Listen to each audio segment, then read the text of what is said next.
اب علوم کے حوالے سے ایک اور پہلو ہم بیان کریں گے.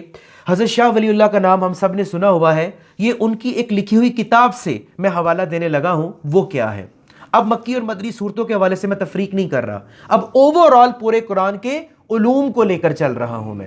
انہوں نے قرآن کے علوم کو 5 حصوں میں تقسیم کیا ہے, یعنی کہ 114 صورتیں جو ہیں مکی اور مدنی کی تفریق کیے بغیر انہوں نے پورے قرآن کے علوم کو 5 حصوں میں تقسیم کیا ہے. وہ تقسیم بڑی خوبصورت ہے. یہ جو تقسیم میں آپ کو بتانے لگا ہوں, یہ تقسیم اب ہم انشاءاللہ جب اگلے بدھ سے تفسیر شروع کریں گے, یہ تقسیم آپ کے بڑے وہاں کام آئے گی. اب وہ 5 تقسیم یا 5 وہ جو کیٹیگریز ہیں, یہ 5 ٹائپس ہیں, وہ کون سی ہیں پورے قرآن کے علوم کی, وہ نام آپ کے سامنے رکھتا ہوں. پہلی جو ابھی میں نام تھوڑے سے مشکل ہے, میں ایکسپلین بھی بعد میں ساتھ کر دوں گا. پہلا جو انہوں نے قرآن کے علوم میں جو فرسٹ کیٹیگری ہے, فرسٹ ٹائپ بیان کی ہے, وہ ہے علم الاحکام. ابھی وضاحت میں بعد میں کرتا ہوں باری باری. علم الاحکام یہ فرسٹ ٹائپ جو ہے, یہ فرسٹ کیٹیگری جو ہے وہ قرآن کے علوم کی بنتی ہے.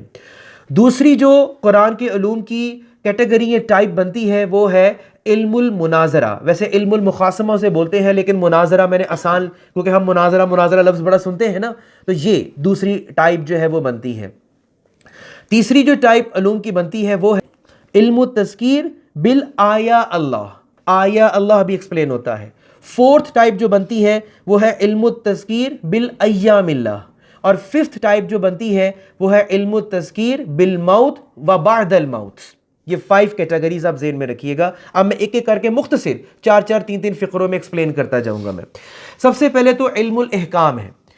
قرآن کے اندر جتنے بھی علوم ہیں ان میں سے ایک حصہ علم کا اللہ تعالیٰ کے احکامات کے اوپر مبنی ہے. احکامات جس کا ذکر ابھی میں کر بیٹھا ہوا ہوں, مطلب اس میں سیدھی سی بات ہے, اس میں آپ کے عقائد بھی آ جاتے ہیں, عبادات بھی آ جاتی ہیں, عبادات کے بارے میں احکامات بھی آ جاتے ہیں. عبادات کے بھی احکامات ہیں نا, حج کے احکامات, روزے کے احکامات, زکوٰۃ کے احکامات, نماز کے احکامات سارے آ جاتے ہیں. سیاست کے احکامات, معاشرت کے احکامات, معاشیات کے احکامات, اخلاقیات کے احکامات. ایک علوم کا حصہ یہ ہے جسے علم الاحکام بولا جاتا ہے. اور دوسرا حصہ جو ہے وہ علم المناظرہ. علم المناظرہ سے مراد اس میں یہ ہے کہ اللہ تعالیٰ نے جو باقی مذاہب ہیں, جس طرح یہودیت ہوگی, عیسائیت ہوگی, اس دور کے کفار ہوگے, اس دور کے منافقین ہوگے, اور جو پارسی مذہب کے جو لوگ تھے, جو آگ کی پوجا کرنے والے تھے, جو 2 خداؤں کو ماننے والے تھے, ہر ایک کو ایڈریس کیا ہے. باقی دوسرے علوم میں اللہ تعالیٰ نے ہر ایک کو ایڈریس کیا ہے.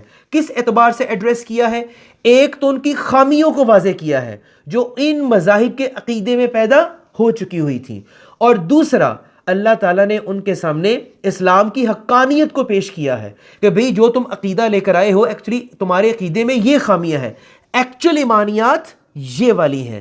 جو تم اسلام کے بارے میں جو غلط رائے قائم کیے ہوئے ہو, یا مس انڈرسٹینڈنگ ہے, یا مس کنسیپشن ہے, اللہ تعالیٰ نے ان کی مس کنسیپشن کو کیا کیا ہوا ہے؟ دور کیا ہے. تو دوسرے سیکنڈ کیٹیگری جو قرآن کے علوم کی بنتی ہے وہ یہ والی بنتی ہے جسے علم المناظرہ. مناظرہ کا مطلب ہی کیا ہوتا ہے؟ آمنے سامنے بیٹھنا, علم المناظرہ. اب تیسری کیٹیگری جو ہے وہ یہ کیا بنتی ہے؟ علم التذکیر بالآیا اللہ. آیا کا مطلب آیات, نشانیاں. یہ توحید کا ذکر کیا ہے, اپنی ذات کی توحید کا ذکر کیا ہے, اپنی صفات کا ذکر کیا ہے, اور ہر طرح کی تخلیق کا ذکر کیا ہے. ہر طرح کی تخلیق کا ذکر کیا ہے, اپنی مخلوقات کا ذکر کیا ہے. کائنات کی تخلیق ہے, آسمانوں کی تخلیق ہے, فرشتوں کی تخلیق ہے, انسان کی تخلیق ہے, یہ چرند پرند, یہ بارش, یہ سورج, چاند, ستارے, سیارے, یہ وقت, یہ ٹائم اینڈ سپیس, کون و مکان, یہ اللہ تعالیٰ اپنی نشانیاں پیش کرتا ہے. تو یہ تیسرا. اور جتنی بھی سائنٹیفک ہم ریسرچ کرتے ہیں نا, قرآن سے ملا رہے ہوتے ہیں, وہ اس حصے سے ہم ملا رہے ہوتے ہیں. ٹھیک ہے, تو یہ تیسری کیٹیگری جو ہے وہ علوم کی بنتی ہے جو قرآن کے اندر موجود ہے. اس کے بعد چوتھی کیٹیگری جو ہے وہ ہے علم التذکیر بالایام اللہ. ایام یوم سے ہے, دن سے ہے. اب یہ کیا کیٹیگری ہے؟ یہ کیٹیگری میں کیا ہے؟ اللہ تعالیٰ نے نبیوں کا جس میں ذکر کیا ہوا ہے, قوموں کا ذکر کیا ہوا ہے, قوم عاد کا, قوم سمود کا, قوم لوط کا, قوم شعیب کا, حضرت صالح علیہ السلام کی قوم کا, حضرت موسیٰ علیہ السلام کی قوم کا, حضرت ابراہیم علیہ السلام کی قوم کا, ان کا مکالمہ فرعون کے ساتھ, حضرت ابراہیم علیہ السلام کا مکالمہ نمرود کے ساتھ, پیغمبروں کا ذکر, پیغمبروں کی تکالیف, یہ سارا کچھ. یہ سب کچھ کس میں آ جاتا ہے؟ علم التذکیر بالایام اللہ میں آ جاتا ہے. اور آخری جو کیٹیگری ہمارے سامنے آتی ہے جو حضرت شاہ ولی اللہ نے تقسیم جو کی ہے علوم کی قرآن کی، وہ آخری کیٹیگری کیا ہے؟ علم التذکیر بالموت و بعد الموت.